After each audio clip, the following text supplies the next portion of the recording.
Ժողովուրդ ջան, մանդատները վերցնելու հարցը պետք է հասկանալ շատ պարզ տրամաբանությամբ։ Կան նպատակ եւ կան գործիքներ։ Մեր նպատակը երբեք չի փոխվել։ Մեր նպատակը իշխանության փոփոխությունն է, ուժեղ ու անվտանգ Հայաստան ունենալը։ Հիմա հարցը էս է. այդ նպատակին հասնելու համար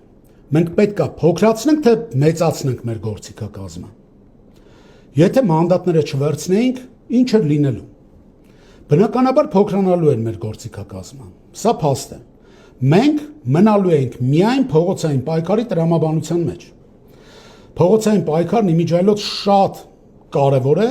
եւ մենք երբեք չենք հրաժարվում դրանից։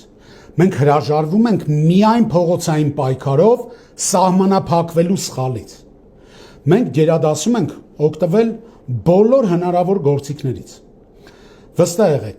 որ իշխանությանը շատ մեծ նվեր կլիներ, եթե մենք հրաժարվեինք 340,000 քաղաքացիների վստահության քվեից։ Հենց դա էլ ուզում էին նրանք, որ մենք մնայինք միայն մեկ դաշտում, փողոցային պայքարում։ Ինչու՞։ Որովհետև իշխանությանը հնարավորություն կընձեռվեր առանց խոչընդոտների աշխատել ազգային ժողովում, որովհետև միայն փողոցային պայքարը շատ հեշտ է ճնշել, հեշտ է մաշացնել, հեշտ է պառակտել, հեշտ է ժամանակի ընթացքում այն հասցնել նրան, որ մարի։ Մենք փողոց դուրս ենք գալու ոչ թե էմոցիոնալ պոռթկումով, այլ այն պահին, երբ ամբողջ գործիքակազմով պատրաստ կլինենք վերջնական արդյունք գրանցելու համար։ Իսկ մանդատ վերցնելով մենք պայքարը տանում ենք մի քանի դաշտ։ Եվ փողոց, եւ ազգային ժողով,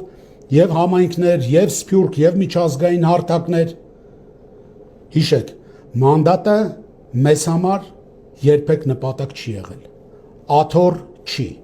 Մանդատը իշխանության հետ հաշտություն չի։ Մանդատը մեզ համար աշխատավարձի աղբյուր չի, այլ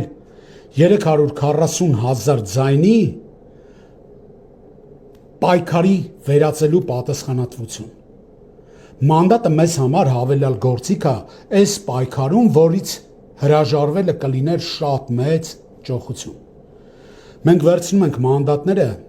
պայքարի գործիքակազմը միայն ավելացնելու համար ու պայքարը նոր հարթություն տեղափոխելու ու ավելի վճռական ու վերջնական դարձնելու համար։